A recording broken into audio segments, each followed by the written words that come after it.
Hi, good morning అండి. నవగ్రహ స్తోత్రంలో ఆదిత్యాయచ అంటూ తొలుత సూర్య భగవానుడినే ప్రార్థిస్తాం. అలాంటి సూర్య భగవానుడు ఇతర గ్రహాలతో వెలిసిన ప్రాంతమే కుంభకోణం. తమిళనాడు రాష్ట్రంలోని కుంభకోణం పరిసర ప్రాంతాల్లో నవగ్రహాలు కొలువై ఉన్నాయి.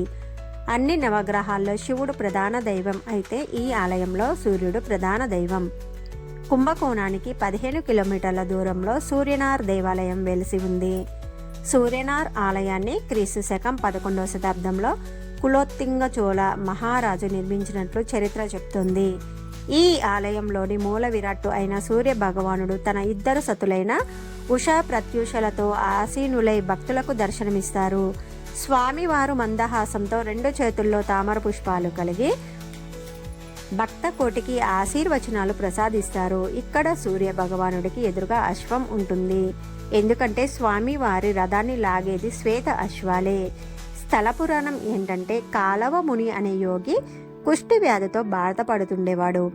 ఆ బాధ నుండి తనను రక్షించాలని నవగ్రహాలను ప్రార్థించారు. ఆయన ప్రార్థనకు అనుగ్రహించిన నవగ్రహాధిపతులు కాలవ ముని వ్యాధి నుండి విముక్తి చేస్తారు.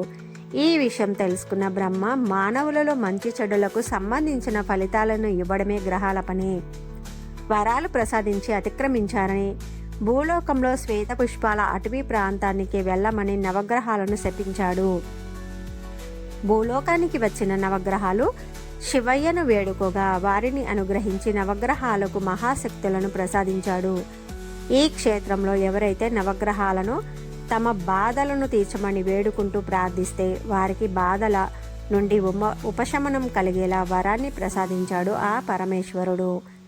ఏలినాటి శనితో బాధపడేవారు కుంభకోణంలో నవగ్రహ పూజ చేసిన తక్షణమే ఉపశమనం కలుగుతుందని స్థల పురాణం. ఓం నమో నారాయణాయ.